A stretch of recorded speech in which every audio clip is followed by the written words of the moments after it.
Welcome to another episode of Real Estate Investing Explained. Here's today's question.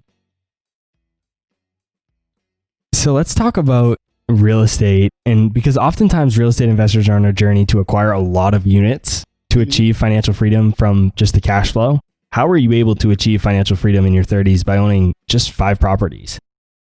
Well, I started at age 22 and I bought an $80,000 house and I got a roommate. So he was paying half the mortgage, and I had that property paid off by my 26th birthday, and I didn't buy another one until I could afford to pay cash for it. So I started accumulating houses that were in the range of $70,000 to $90,000.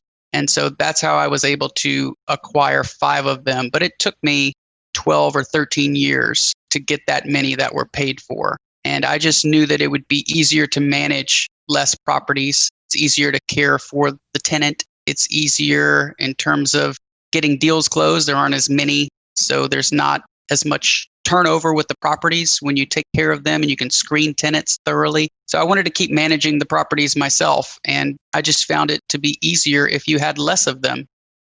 And because you're paying cash, or at least paying those down really quickly, that cash flow is much higher than it would be if you continued to have a loan on them, which helps you essentially retire quicker. That's correct. Yeah. And I did have big dreams of owning 10 and 15 properties. But once your passive income exceeds your expenses, you are effectively retired. You're effectively retired if you want to be. And so at age 34, I had the passive income to support world travel. And so I was just going to give it a shot. I mean, that money was just compounding on the side, being reinvested and growing.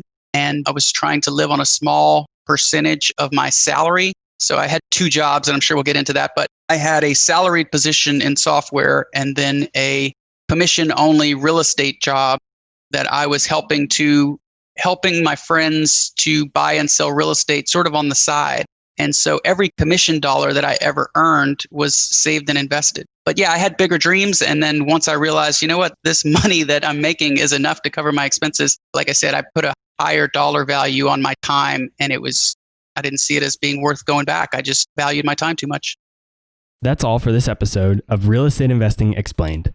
Be sure to follow me on Instagram, Twitter, and Facebook, or subscribe to our YouTube channel to get even more free content.